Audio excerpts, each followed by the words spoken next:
अहिल्यानगर जिल्हा पोलीस दलातर्फे अंमली पदार्थ विरोधी जनजागृती रॅलीचे आयोजन।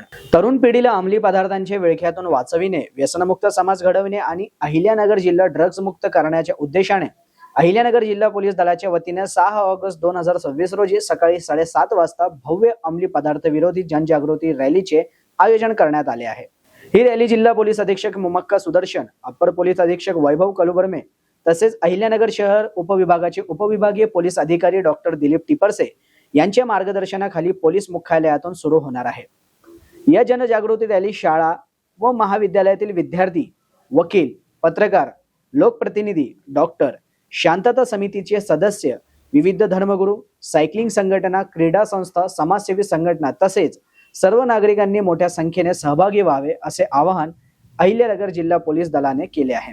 अंमली पदार्थांच्या वाढत्या गैरवापराला आळा घालण्यासाठी समाजातील सर्व घटकांनी एकत्र येऊन जनजागृती करणे ही काळाची गरज असल्याचे पोलीस प्रशासनाने नमूद केले असून या अभियानात नागरिकांनी सक्रिय सहभाग नोंदवून जिल्हा व्यसनमुक्त करण्याच्या चळवळीत सहकार्य करावे असे आवाहन करण्यात आले आहे। आम्ही येणारे जे 6 ऑगस्टला जे अंमली पदार्थ विरोधी जे रॅली काढणार आहे त्यासाठी मी सर्व नागरिकांना आपल्या माध्यमातून मी सर्वांना आवाहन करतो की जे युवा पिढी जे नशामध्ये जे नुकसान होत आहे त्यांच्या दूर राहण्यासाठी आम्ही हे प्रोग्राम सुरू करत आहे। ते सिटीमध्ये जे पोलीस हेडक्वार्टर्सला 6 तारीखला 8:30 वाजता सुरू होणार आहे प्रोग्राम। त्यामध्ये आम्ही प्रतिज्ञा घेणार आहे आणि प्रतिज्ञामध्ये मेनली द पार्टिसिपेंट्स आहे, विद्यार्थी आणि बाकी सर्व डिपार्टमेंटचे नागरिक सर्व सहभाग होण्यासाठी मी तुमच्या माध्यमातून आवाहन करतो।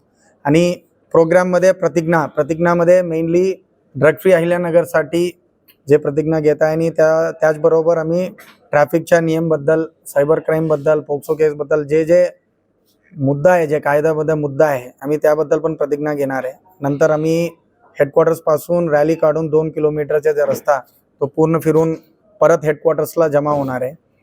या प्रोग्रामचा मुख्य उद्देश असा आहे की नगरमध्ये जे ड्रग्सचं प्रमाण दिसत आहे तो त्या कमी करण्यासाठी आणि जे युवा पिढी जो देशचा भविष्य आहे त्यांना आम्ही हे नशाचे दूर करण्यासाठी आमचा प्रयत्न सुरू आहे। प्रतिनिधी मोहसिन शेख, न्यूज टुडे 24, अहिल्यानगर।